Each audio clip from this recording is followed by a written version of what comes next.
Erik tukang oplos, dari Pertamax, BUMN, Pers hingga Timnas. Jakarta, Ketua Umum Persatuan Pewarta Warga Indonesia PPWI, Wilson Lalengke, kembali bikin geger dengan julukan barunya untuk Menteri BUMN Erick Thohir. Kali ini, ia menyebut Erick sebagai tukang oplos. Bukan cuma dalam urusan BBM, tapi juga BUMN dan Pers, bahkan urusan sepak bola nasional, strategi oplos-mengoplos dilakukan. Menurut alumni PPRA 48 Lemhanas RI tahun 2012 ini, di tangan Erick, segala sesuatu yang seharusnya asli, genuine, murni, dan alami, selalu dicampur aduk alias dipoplos dengan sesuatu yang tidak semestinya. Layaknya minuman teh panas, tapi yang tersaji hanya teh hangat. Kebijakan Menteri Erick diduga lebih banyak menciptakan barang aspal alias asli tapi palsu, yang bertujuan untuk kepentingan pribadi dan kelompoknya semata. Di mana ada BBM oplosan, hampir pasti di situ ada Erick. Di mana ada BUMN yang dicampur aduk antar perusahaan, di situ ada kebijakan Erick. Dus, di mana ada persamburadul antar wartawan korup dengan wartawan idealis, dan dunia sepak bola Indonesia yang isinya oplosan pemain lokal dan import dari negeri antah berantah, hampir pasti bosnya adalah Erick Thohir. Ujar Wilson Lalengke, Kamis tanggal 13 Maret tahun 2025. Tokoh Pers nasional ini menyoroti skandal BBM oplosan yang bikin rakyat makin pusing. Menurutnya, di era Erick, bensin premium bernama Pertamax malah jadi bensin prematur. Kualitasnya memburuk karena bensin Pertalite dicampur bahan lain agar terlihat seperti Pertamax dengan harga standar Pertamax. Ini mirip beli ayam geprek cabai level 10, tapi pedasnya ada di aplikasi filter Instagram, sindirnya beranalogi. Kasus dugaan korupsi yang mencapai hampir 1.000 triliun rupiah di PT Pertamina Patraniaga semakin memperkuat kritik bahwa rakyat selama ini menikmati barang oplosan. Mesin kendaraan banyak rusak akibat penggunaan BBM aspal ciptaan sang tukang oplos itu.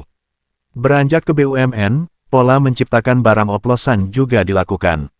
Lihat saja pengelolaan PT Asuransi Jiwasraya. Perusahaan asuransi yang sudah berusia lebih dari 160 tahun itu harus kolaps di tangan Erick Thohir akibat dikelola dengan memasukkan unsur perampokan dana nasabah melalui kebijakan restrukturisasi polis yang selama ini tidak dikenal dalam dunia asuransi.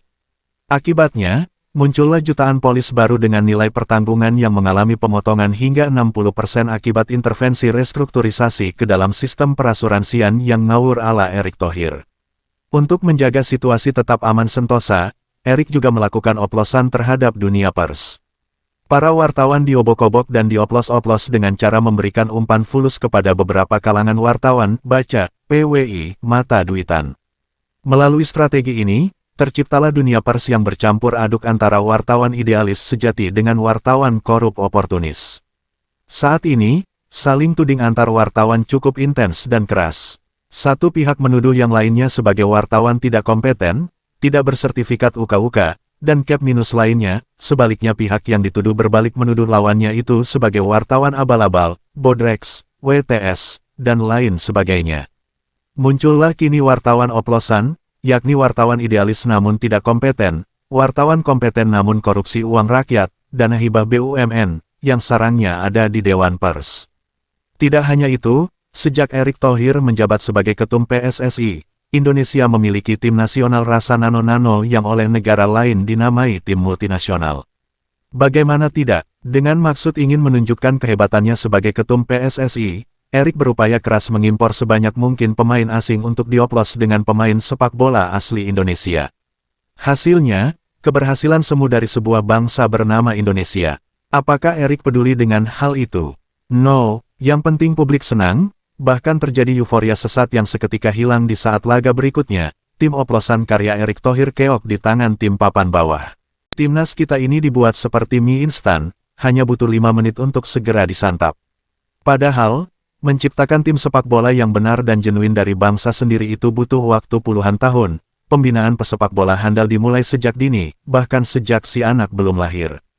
Menciptakan tim oplosan hanya akan menggerus keuangan negara, yang sangat mungkin Erick mengambil uang BUMN untuk membayar kontrak para pemain asing itu. Memalukan, tegas Wilson Lalengke kecewa. Melihat semua kasus oplos-mengoplos di berbagai bidang itu, wartawan senior yang dikenal sangat anti korupsi ini meminta dengan sangat kepada Presiden Prabowo Subianto agar segera mencopot Erick Thohir sebelum makin banyak yang kena dampak dari oplosan kebijakan yang ia buat. Kalau terus dibiarkan, nanti data KTP kita juga dioplos. Namanya benar, tapi tempat lahir bukan nama daerah tapi tertulis di atas kasur, pungkas Wilson Lalengke.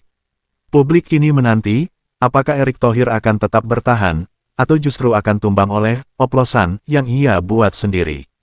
Yang jelas, rakyat cuma ingin satu hal, sesuatu yang murni dan asli, tanpa campuran kepentingan yang bikin kualitas jeblok. Sumber berita, Tim Red, DPN PPWI Nasional.